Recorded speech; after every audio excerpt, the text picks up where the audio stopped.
পূজা lifestyle. আশা করি তোমরা সবাই ভালো আছো, আমি আছি।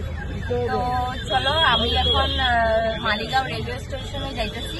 তো আমার মা হলো মামার ঘরে গেছে বঙ্গাইগাঁও। তো চলো আমরা যাই।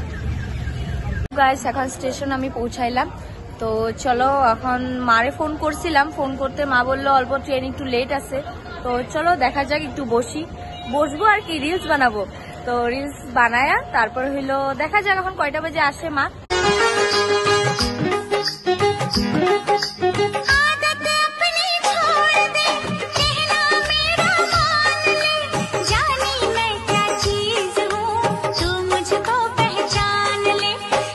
গাইস, আমি অনেকক্ষণ ধরে এখানে বসে আছি। তো মাকে ফোন করলাম, তো মার তো ফোন লাগেনি। তো আমি ভাবতেছি যে ঘরেই চলে যাই। তো চলো।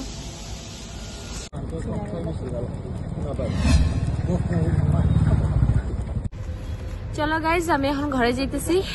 তো ভুট্টা খায়া ঘরে যাই। দেখা যাক মা এখন কখন আসবে। মাকে ফোন করলাম, মার তো ফোন লাগলো না। তো চলো। কি কি এরকম কেন, কি হয়েছে? আরে গেছিলাম তো আমি, যাই তো ওদিকে বৈশা আরে বৈশা আইসা পড়ছে। আমি কি করবো, অত টাইম দাঁড়াবো নাকি আমি? আরে অত টাইম দাঁড়ায় থাকুম নাকি আমি?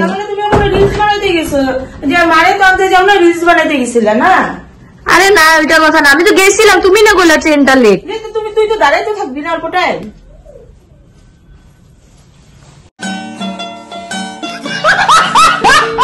হ্যালো গাইস, মা এখন বহুত বকাবকি করতেছে, মার মাথা একদম গরম হয়ে গেছে। তো চলো, নেক্সট ব্লগে দেখা হবে। চলো, বাই।